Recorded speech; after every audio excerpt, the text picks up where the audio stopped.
Muslims are told that Muhammad visited Al-Aqsa Mosque in Jerusalem, but that is impossible because Al-Aqsa Mosque didn't even exist during Muhammad's lifetime.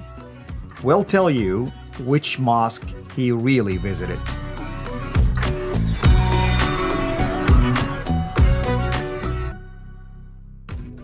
Hello everyone, this is Al Fadi and I want to welcome you back to another one of those short and succinct videos that we are doing with our dear brother Rob Christian. And if you've really been exposed to the previous one we've done, you'll notice that those are very straightforward shows with specific points because we want to make sure they're short, straight to the point, helpful to you as a resource. And if you're a Muslim person, we want to welcome you.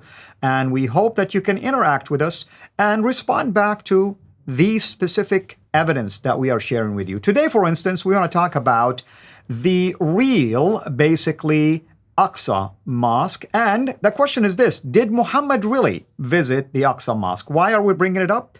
Because chapter 17 of the Quran is dedicated to this alleged journey that Muhammad was taken, and whether in body or in spirit, first from Mecca to what we call today Al-Quds, or Al-Masjid Al-Aqsa, that's to the specific location, and then he ascended from there to heaven, Al-Isra wal-Mi'raj. But, Rob, is that really what happened? I mean, there was no such thing as Al-Aqsa Mosque when Muhammad actually alleged this whole thing, because he died in 632. Historically speaking, Al-Aqsa Mosque, or at least the compound itself, was being built in 691, and the Dome of the Rock itself was finished by the son of that caliph, basically Abdul Malik. His son is the one that finished it after his death, the death of Abdul Malik in 705. Exactly, and this is a very important topic because Muslims love to tell us that Muhammad jumped on the back of Al-Buraq, and he went from Mecca, supposedly, from Masjid al-Haram to the farthest mosque, Al-Aqsa Mosque. And he did that on the back of Al-Buraq, as you see, as you already mentioned, brother, a hybrid kind of creature that looks like a human, but with the body, the shape of a mule or a donkey. So the story goes like this, and we find this, as you mentioned, in chapter 17, ayah 1, right? Ayah 1, that Allah commanded this being to allow Muhammad to jump on his back and go from the Masjid al-Haram, Masjid al-Haram in Mecca, supposedly, to the farthest mosque, Al-Aqsa Mosque, Al-Masjid al-Aqsa. So let's see if the Muslims, as they always told us, that this happened from Mecca, supposedly, right, from Mecca to Jerusalem. But that's already a disaster because in the time of Muhammad, there was no mosque in Jerusalem. But to actually understand where is the real Al-Aqsa Mosque, could there be a possibility that there was a mosque near Mecca that Muhammad used to go and visit and pray in the time of Muhammad in the 7th century?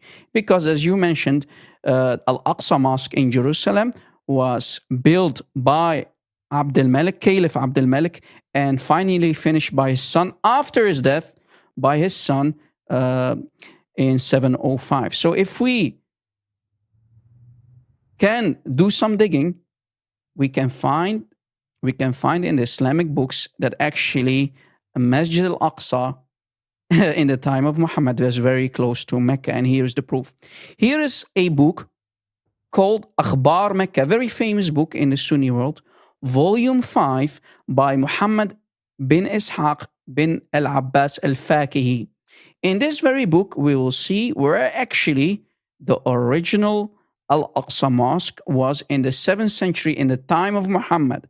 And we will prove to you that it's certainly not in Jerusalem, but actually very close area between Mecca and Medina. And here is the proof.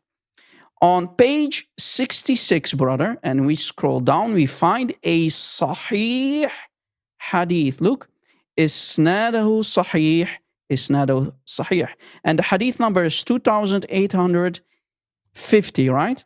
Please confirm, brother. Yes, 2,850. And it is isnaduhu sahih, meaning, as you stated, it's a sahih, authentic narration. All right. If we go to that hadith here on top, we see the hadith number 2,850. This is the hadith that we see on the screen. Maybe you want to read the hadith, brother, for us? Sure. I'm just going to start at the beginning. It says, حدثنا الزبير ibn Abi Bakr, meaning the one who narrated to us was, his name is Al-Zubayr, the son of Abi Bakr. He says, عن Muhammad ibn Tariq, narrated from Muhammad ibn Tariq, that he said, اتفقت أنا ومجاهد, we agreed, myself and Mujahid, بالجعرانة, that's I think an area. فأخبرني أن المسجد الأقصى, he told me that the Aqsa Mosque, الذي من وراء الوادي, which is behind this valley, بالعدوة القصوى, it's also again another area basically related to the location, مصلى النبي, meaning the place where Muhammad prayed, بالجعرانة, again the name of that area. So right there, that's the underlined part. Do you want me to keep reading? Yeah. No, basically, you already did enough damage, and here is why. Here is the translation. Again, this is the Sahih Hadith that we found in Akhbar Mecca, basically the news about Mecca, by Muhammad ibn Ishaq bin al-Abbas al-Faki, volume 5, page 66, Hadith number 2850. And it says, from Muhammad bin Tariq, he said, Mujahid and I agreed to meet in Al-Ju'rana. And this is a very important area called Al-Ju'rana. He then told that the Prophet was praying in Masjid al-Aqsa. Do you see it? So in the time of Muhammad used to go to an area called Al-Ju'rana or Al-Ju'rana, and there was a mosque, a masjid called Al-Aqsa, which is behind the valley, Al-Adwat al-Quswa. So the name of the valley, we even know the name of the valley called Al-Adwat al-Quswa in Al-Ju'rana. Did you catch it? So that's right. The Al-Aqsa Mosque that the Quran is talking about in chapter 17, ayah 1, is actually not in Jerusalem, but in a very close area called Al-Ju'rana, dear brother. And Muslims don't know about this. This is damaging. So later, Muslims wanted to attribute miracles to Muhammad that he never had, and they came with the fabrication, a lie, a myth, that Muhammad went on the back of Buraq, traveled from Mecca all the way to Jerusalem to pray in Masjid al-Aqsa. Well, Masjid al-Aqsa in Jerusalem did not even exist yet because it was later built in the year 705, but Muhammad died in the year 632. Ya Muslimin, this is damaging, and this is a Sahih Hadith. Brother, right. What do you want to say about this? And I want to say, it's quite possible that the Caliph basically who built it, he built it, maybe used the same name to commemorate this account, if indeed such thing happened. But are you going to show people now on the map where Al-Ju'rana is? Oh, yeah.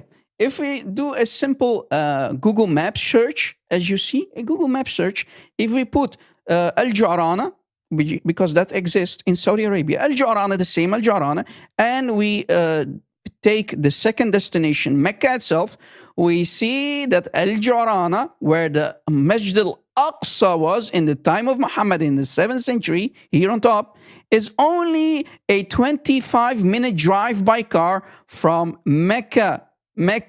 So Muhammad actually, when he used to go and visit Al-Ju'rana to pray in that mosque called Al-Aqsa, is very close to Mecca. So Muhammad, it's an Uber ride, basically. You take an Uber ride, and it doesn't even cost that much to go there. So maybe it was called that because meaning it's the other mosque, technically speaking. Exactly, because the closest one was in Mecca, and the farthest one that is, let's say if Muhammad used to travel by camel or maybe by feet. It's only a couple of hours. But Muhammad never ever, listen carefully, my friends, Muhammad never ever went to Jerusalem. He did not see Jerusalem. Muslims much later wanted to give Muhammad a miracle which he never had. So Islam is nothing but lies built on top of lies on more lies. Please wake up, ya Muslimin. We do not hate you, but we want to share the truth with you. What your Muslim books are saying. Your Muslim books are saying that Al-Ju'rana was really close to Mecca, certainly not in Jerusalem. Amen, brother. And again, I mean, I can see Muhammad maybe having a dream about that location. Sure. I mean, we visit places sometimes and we may have a dream, maybe a nightmare, whatever the case might be, about something that we're familiar with. But to take that and all of a sudden amplify it and make it sound like he was transported from Mecca all the way to Jerusalem, or the Jerusalem area, or the compound known Baytul Maqdis, where you have the mosque and we have the Dome of the Rock and all that kind of stuff. Well, historically speaking, it's very damaging, because Abdul Malik built this mosque in 691. The Dome of the Rock was basically complete and finished by his son in 705. Muhammad died in 632 AD. Do the math, and you tell me, folks. If you don't see a problem, then we're talking, basically two different things here. Any last minute thing, brother, you want to close this with? No, the funny thing is that Muslims, and then we know what the Islamic scholars say about the nation, the Islamic nation. The nation of Islam are nothing but a illiterate nation. It's an illiterate nation. They don't do their homework. They don't study their books. It's damaging. It's embarrassing that we Christians have to do their homework for them. And when we do their homework for them and we read their books, over and over, we see there are no miracles at all. Muhammad did not go to Jerusalem. Muhammad used to only visit a very close, nearby masjid, and he called it Al-Masjid Al-Aqsa because it was way more far from Mecca than Masjid Al-Haram that is nowadays in Mecca. So no miracle, nothing. And here's the beauty about it. Even Google and Google Maps know where Al-Ja'rana is and Masjid Al-Aqsa is. So there you have it. It's right brother, here and you are from Saudi Arabia originally, so you know these places and you know how close Al-Ja'rana is to Mecca. So this is damaging. Absolutely. Well, brother, thank you so much as always. Thank you everyone for watching. And if you're a Muslim who have just watched this this particular show, come to Jesus, because Jesus is the only way, the truth, and the life. He will take you to the real heaven that Muhammad alleged that he's been to, whom he says that when he was there, allegedly he looked at his rewards, and he looked at the rewards for Abu Bakr, and we told Abu Bakr about his reward. Abu Bakr says, I don't know. I mean, la amanu makrullah, even if one of my feet were in paradise. I mean, that is telling right there. The closest companion to Muhammad didn't even believe that Allah is giving him that rewards, and you're telling me you want to follow a guy that supposedly went just a 25-minute walk or a drive, I should say, to a location, and all of a sudden we have a whole chapter. What a waste of pages, actually, to have a whole chapter with this claim that didn't even take place the way it was explained to us. Thank you, brother. Thank you, everyone, for watching. This is Al Fadi over and out. God bless. Take care.